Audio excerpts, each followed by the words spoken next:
Hey, this is Joe from HomeStudioCorner.com. If you haven't subscribed to this channel yet, take a second to do so. Got new videos coming at you every Thursday.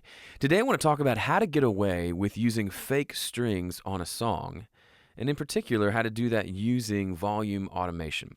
So here's a song that I'm working on for my upcoming album. And on the bridge, it's this big, epic bridge section where the chord progression just keeps moving up, if that makes sense. It just keeps kind of walking up throughout these, 2, 4, 6, 8 bars of the bridge. And then it drops down and gets really quiet. So during the big section, in big sections of songs, like a big rock song, you can probably get away with using fake strings in the background. You hear them, you can't tell if they're real or not, and it just adds a little extra layer of sound to the big part of the song. But then you get to these quieter sections where it's a little more obvious if that the strings are fake during these quiet sections. So what I discovered was a way to use volume automation to kind of minimize the fakeness of the strings, and to let them serve a good purpose in the song and be heard without being too prominent in places that'll cause them to maybe feel a little more fake.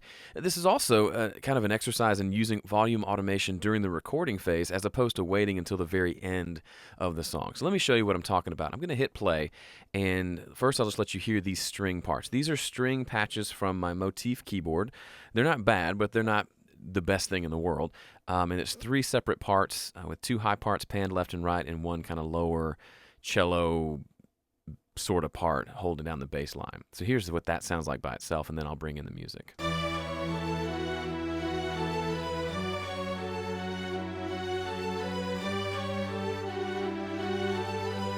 Here comes the music.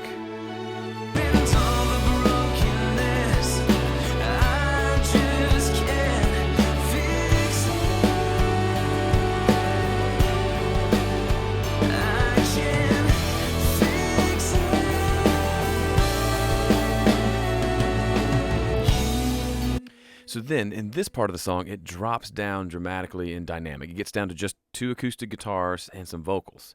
And so it just goes straight to kind of this intimate section for pretty much the whole rest of the song.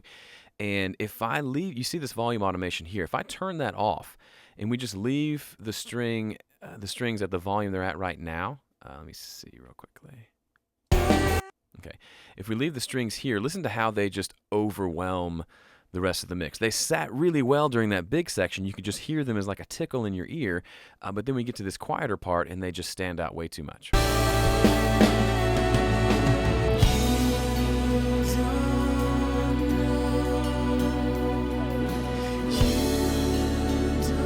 So it's pretty, but it's way, way, way too loud.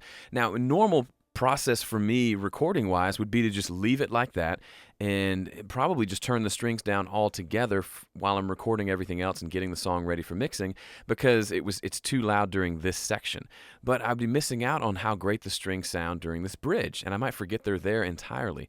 So the key for me was to actually go ahead and write some volume automation to this string bus where I have all these string tracks routed, and have that be kind of the performance. So it's more of a getting it right at the source thing than it is a mixing thing, if that makes sense.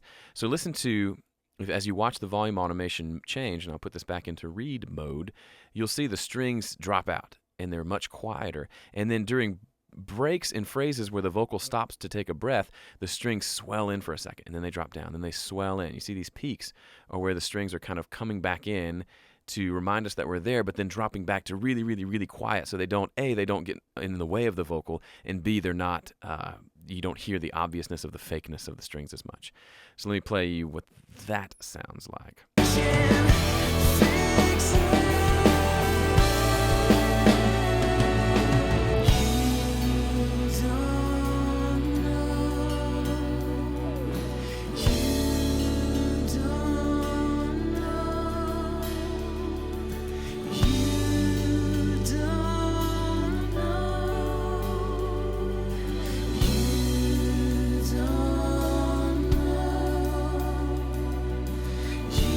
So as you can hear, the strings, it's actually, I'm not doing something. If this was an actual orchestra, and I had a big orchestra here and I was conducting them, I would actually have them do these little swells. I would, make them swell in and crescendo into this part and then decrescendo back down and being really quiet. So I'm essentially just automating that because there's no really good and easy way to do that on a keyboard without writing the volume fader on the keyboard, which is a possibility, but I'm not good at that, and I can do this after the fact. So here's what they sound like by themselves if you couldn't quite hear it.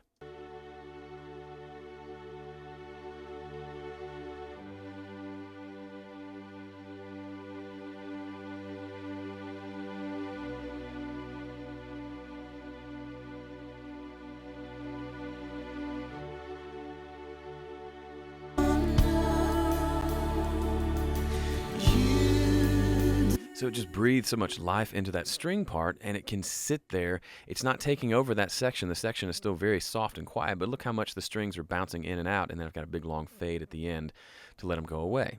And it's so much better than letting them be like this.